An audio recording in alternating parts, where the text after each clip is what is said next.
Hey, Pastor Scott here with the Daily Word.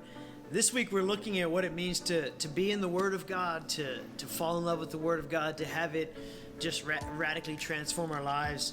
There's this beautiful passage in Isaiah chapter 40, and the prophet is speaking to the people, and then God's speaking through him to the people, and then he's having a conversation with God, and God's basically saying, I want to comfort my people.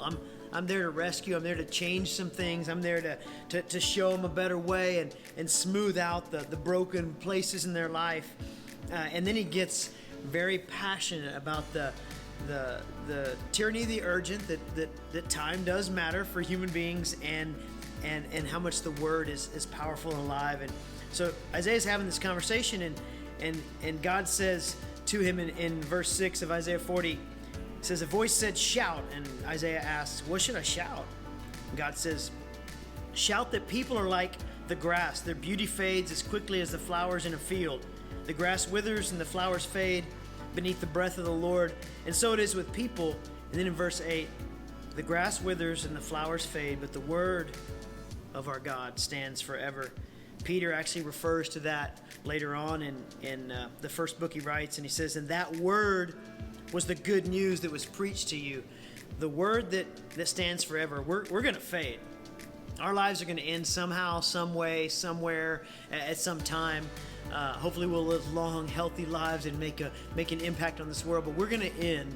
But the word of the Lord stands forever because Jesus is the Word. In the beginning was the Word, and he was with God, and then the Word put on flesh and came down here and showed us how to live, and then he leaves and he says, I want you to live out my word for lost people. And so this good news that was preached to us right here, this represents it. And what does that mean to you?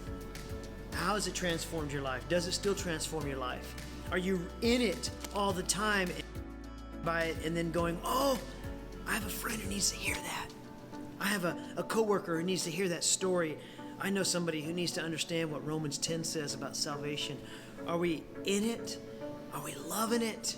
And then are we giving it away and really giving away the good news of the gospel of grace, preaching Christ crucified, that can transform people's lives? You and I have been transformed by Jesus on the cross. So let's love the word and then give it away.